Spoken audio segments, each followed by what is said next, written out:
Hey, good morning. I'm Lisa Allen, and welcome to this eBiz Hacker exclusive podcast. In today's podcast, I have with me Sean Kaye. Now, Sean is a blogger and podcaster currently living in Australia, and he's here with me to talk a little bit about how he uses podcasting in his business. So, Sean, are you there? Hi, how are you, Lisa? Hey, I'm doing good. How are you? Yeah, pretty good. It's 4 o'clock, and I've got 11 hours till the product launches, so I'm not anticipating sleep anytime soon. No, you wouldn't be. You wouldn't be. I don't really envy you that. Are you doing all the launch stuff yourself, or do you have a horde of assistants helping you?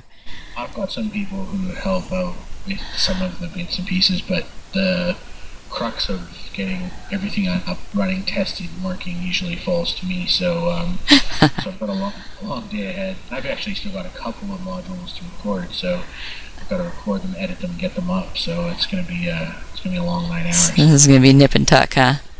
Oh, it's gonna be close, yeah. Well, I guess we better get started with our interview then, so I can let you get back to it. Um, so why don't you tell me a little bit about what it is that you do in your business? I understand that you have two businesses. Mm.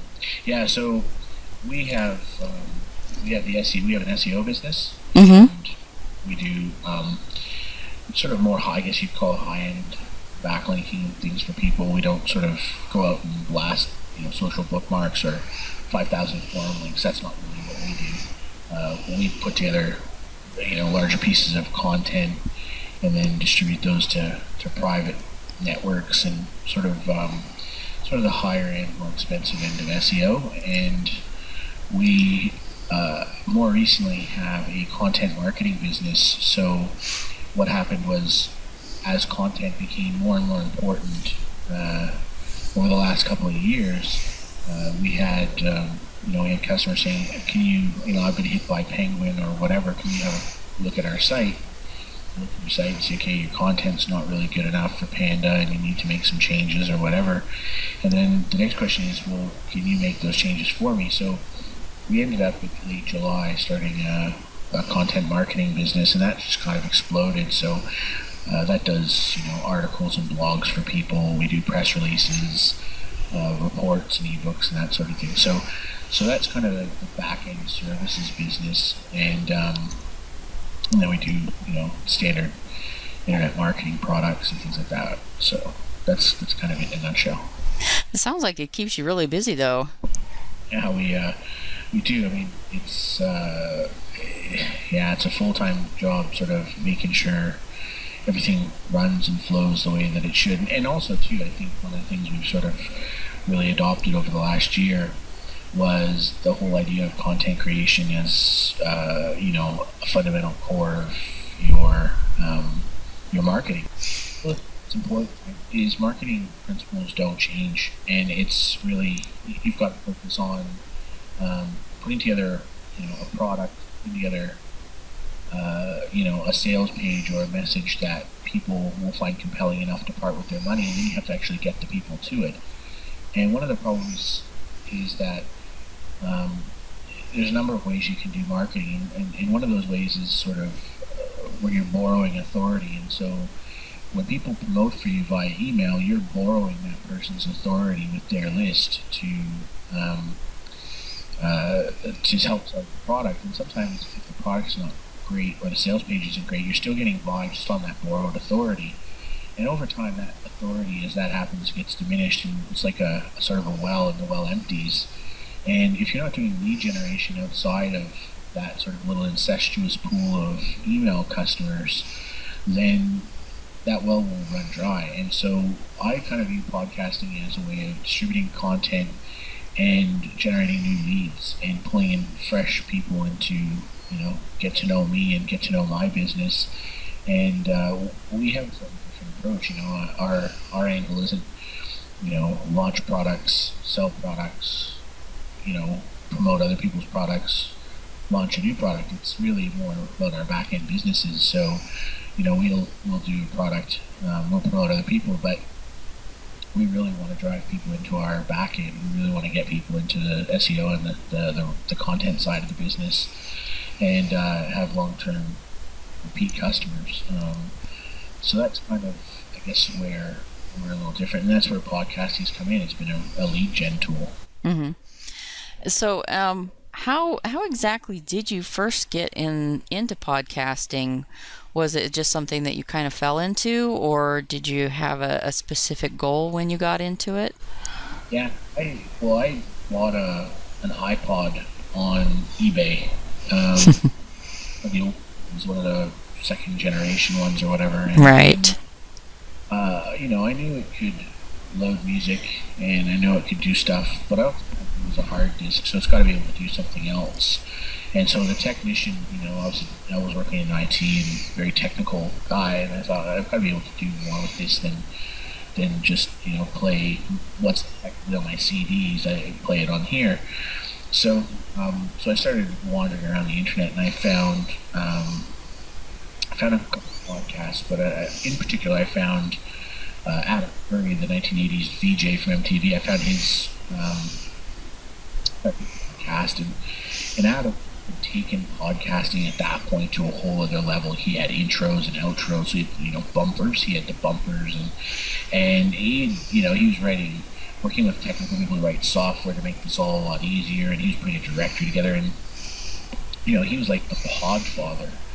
And I was like totally captivated, and I thought, you know what, man, if that guy can be a radio star on the internet, I think just about anybody can. So I started figuring out how he'd done it, and he teamed up with a guy, this real sort of technocrat called Dave Weiner, and what Dave was, he'd gone out and I don't know, people familiar with RSS.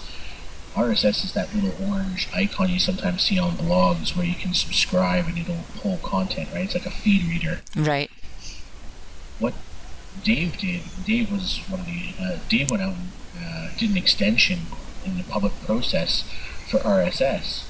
And he extended it to include this thing called enclosures. And what enclosures were effectively file attachments to every sort of blog update or whatever in an RSS feed. And so all that meant was you could now post your blog, attach a file, like a music file, and then when people pulled that through their feed reader, it would download the file from wherever the location. The beauty is that you could get that then to push it straight onto your iPod. So Kurt made some breakthroughs in thinking, and he then had Dave Weiner, modifying public standards and all this stuff. So I thought, man, these guys are onto something here. So I decided in sort of late 2004 to have a stab at this, and I jumped online and went to B&H Video and Audio in New York's website, and I bought a mixing board, I bought some cables, some microphones, a DAC recorder, and about $1,000 a year, I suppose, and sat down and realized that then I had to modify my blog software, so I rewrote part of .text, and then by sort of February 2005, I was able to sit down with somebody and record an interview, and I chose a person I knew who sold business intelligence software, which was, such an exciting topic. Obviously, I was very focused on, attracting the widest possible audience. And, and so that went well, and then I kept doing little ones. And then in sort of March of that year, I interviewed a friend of mine who worked at Microsoft. He's a very sort of popular guy in Microsoft Australia. And he told people there, and, one night, shortly after the interview, I got a call from the hosting provider saying, hey, your site, what are you doing? And then I sort of explained this podcasting, and they said, well, either stop it or move to a big server, because you've had hundreds of people downloading that file at the same time, and that's our bandwidth for that individual box. And I thought, okay. And so then you fast forward to June of that year, sort of June, I think it was June 8th, and I was in the US I was at TechEd. This is a big sort of conference, Microsoft Technology Conference, and there's like 12,000 people there or something. And that was, really a really interesting experiment, because I thought what I'll do is after every session I go to, I'll record my thoughts about that session and give a slight review, and I'll post them on the blog as on podcasts. And one of my friends who worked at Microsoft was a presenter at this event, and he said, "Can I post a link up to your site after my session?" I said, "On the phone." Later at the hotel room again, I got a call from my friends at the company, who this time had said, "Well, you've now got to change hosting providers. We just simply don't want your business anymore." You have a couple thousand people concurrently downloading this file, and it shut off our whole bandwidth today. Really? These people down, and so I had to, when I got back to Australia, change hosting providers. But the thing about it was, in a time when, like, that was June 8th, and then on June 28th, so 20 days later, iTunes came out with podcasting in it. So it was before it was even the tools were available, and in a small group of nerds, I was able to get enough audience traction quickly that it was able to, go viral in what we now call viral, in a very small place, and cause such a huge disturbance.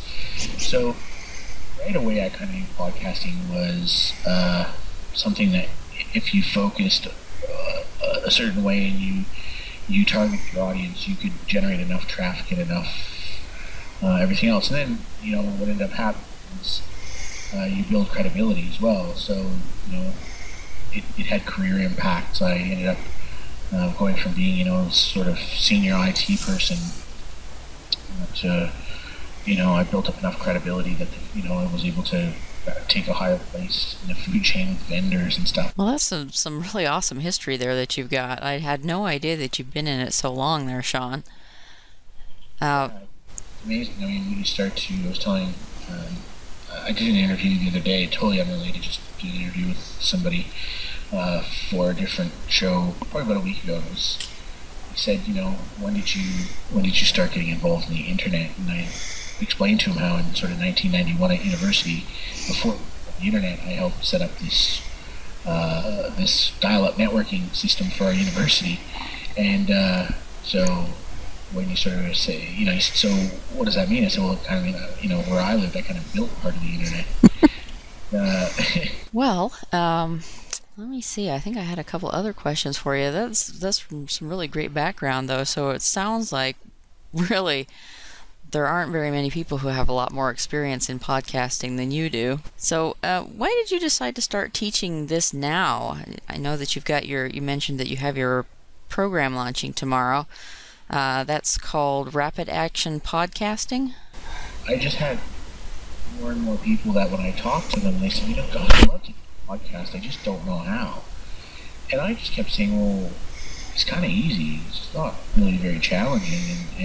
And for me, I'd seen it like when it was thousands of dollars and weeks of work, and there was a whole bunch of other moving parts that were really quite difficult.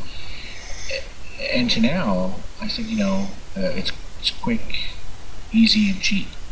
And that whole idea of quick, easy, and cheap just kept rolling around in my head. And I thought, man, that's got to be, if you want to teach people in this day and age where content is king and authority is what sells. You've got all these people online trying to do business, and they're struggling. We hear all kinds of crazy numbers, 90% of people fail and all this, but at the end of the day, when you're talking about online marketing, it's a form of selling. And the way you sell something is, like I said, you have a product that solves a problem for somebody.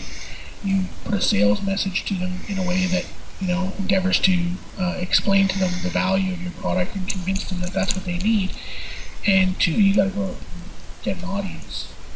And one of the things about selling that's really important is authority. So if you are an authority figure in your market, people will take what you say as gospel. They believe what you have to say. So if podcasting has the ability to attract an audience and then imbue on the person doing the podcast a certain level of authority, then those are really, really good things in this day and age. And then obviously podcasting, the outcome of that, some of what we teach in the course about repurposing content and the way you distribute it, has all these knock-on effects of you leveraging your time so well. You spend an hour doing a podcast and you get blog posts, you get really great audio, video, you can get all kinds of things out of it. So those are things that just kind of resonate with online entrepreneurs. And I thought, well, I need to kind of figure out how to present this in a consumable, meaningful way. And so the way we came up with was to put the course together in a two-part. We have the basic module, which is all focused on three things: how to put a show together. And I think the thing that people need to understand about podcasting more than anything is you're putting together a show. You're putting something together that's part entertainment. People want to listen to it, and it's educational, because the best way to sell something is to educate somebody. So you're putting it together a show that is educational and informative, and we teach how you can structure that and how you can run it and all kinds of things. So there was that. Then there was the second element, which people said, well, I don't physically know how to do this. Well, we show you how to physically do it. And then it's post production. I don't know how to edit. Well, we can show you the tools and things that we use. And then finally is the promotion of this. It's like, well, okay, I've got this file. Nobody's listening to it. Well, you got to get out there and you got to put it on Facebook. You got to put it on, LinkedIn if that's relevant to your market. You've got, you got to do all these things. You got to get it on Twitter. And, you got to promote yourself. You got to build your audience. And once you do all that, then things start to happen. Strangely enough, so we decided that basic module, that basic package, would be focused on the quick, easy, and cheap. And the goal is that you should be able to listen to this, and it's pretty comprehensive. I think there's like 4 hours of video training there. And when you listen to this, at the end, you should know how to effectively record your podcast, edit it, save it, and get it into iTunes and online. And then you should know how to promote it on Facebook, Twitter, whatever else. And I think that's a pretty good place for people to start. And then the next thing we did was we said, well, how can we take that for people who know that? How do we take them to the next level? And so the next level is really things like monetization, using metrics. We took some of our advanced SEO tactics like repurposing of content and redistributing it in multiple distribution modalities, and we created modules on that.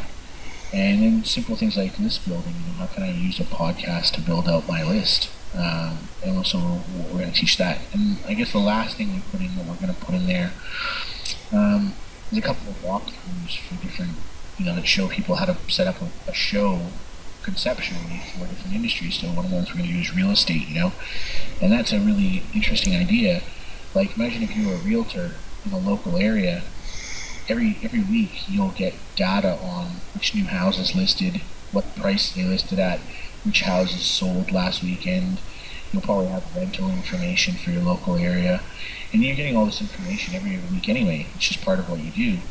Well, what if you put together a show and you collected that data and you collated it, and you were able to explain to people, this street over the last 12 months, you could feature a street a week on your show. This week we're going to talk about, George Street. George Street, over the last 12 months, the housing price on average has gone up 6%, and and that's because George Street is close to Bishop Street, and Bishop Street is where the bus stop is, or whatever.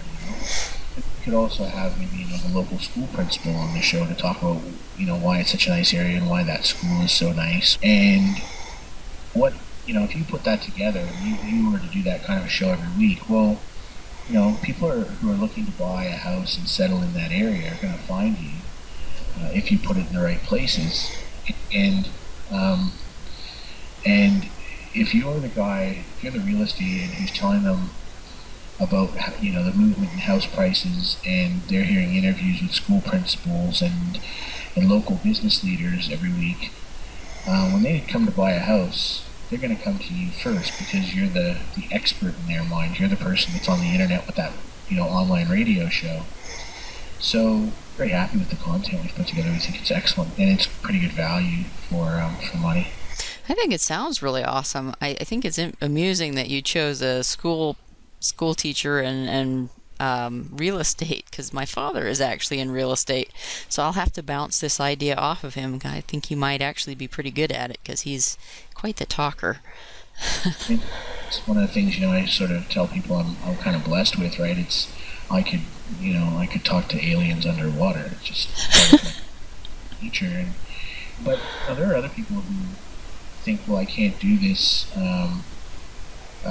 because I don't have that kind of personality or whatever. Well, I think it's really, it's one of the things we teach you in the program, but a little bit of research, you get the right guest on, you ask the right questions in the right format, and people like to talk about themselves.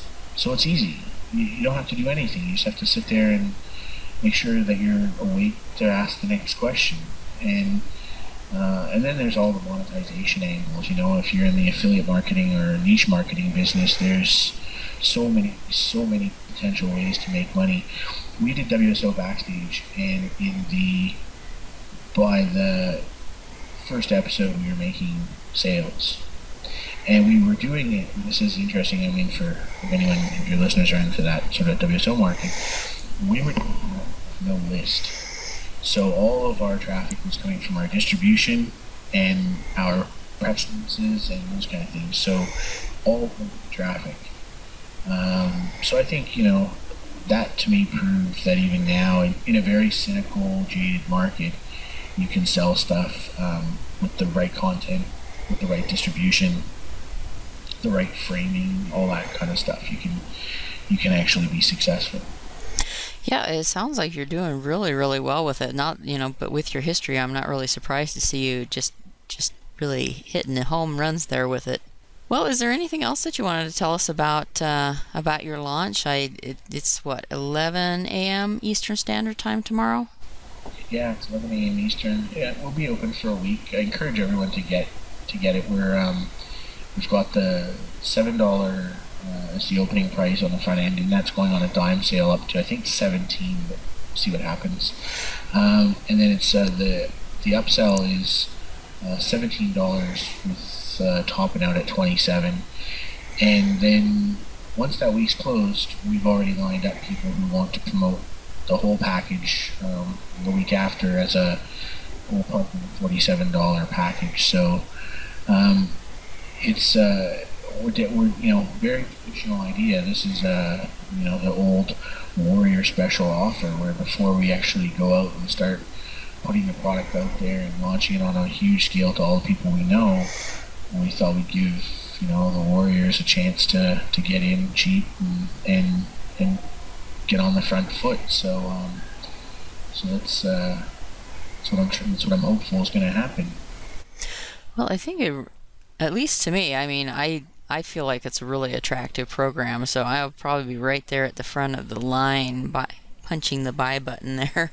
So anyway, I know you've got a lot of stuff to do with the launch, so I probably should let you go, but I do want to thank you for taking time to get on the line with me today. And I really wish you good luck on the product launch. It really sounds like it's going to be very useful training for anyone who wants to take their business up to the next level. Yeah, and even just people who want to get a message out there and want to promote what it is they have to offer. You're building your own platform. It's so important now that I refer to it occasionally as the democratization of the media. We've got the tools and the ability to become a publisher, and you've got the tools to be globally distributed to the widest audience in human history. And the only reason it's not happening is because you've chosen not to take up that opportunity. So, if I can teach a few people how to get a little bit more slick behind a microphone and feel a little bit more confident doing an interview, then that then in turn gets them to do some of their own online publishing and build their own brand and authority. That would be awesome. That's a good outcome for me. Yeah, that is awesome. I really like that about the democratization of distribution. I think we've seen it happen with Kindle. We saw it happen really at the beginning with just the whole World Wide Web. Just about anybody could start publishing anything. So this is another great step in the right direction, where people actually have a voice that they never used to have. Well, that's really an awesome interview, Sean, and I really wish you luck on the product launch. I really think it's going to be awesome for you. So I guess we'll wrap it up here, and I'll let you get back to working on those last few minute things that are going to be cropping up for you. Yeah, absolutely. Thank you very much for your time, Lisa. I appreciate it. Hey, I really appreciate you being here. And so that's the end of this interview. This has been Lisa Allen with Sean Kaye, and in the morning, Sean's product, the Rapid Action Podcasting, will be going live, so I really hope you guys will check it out then.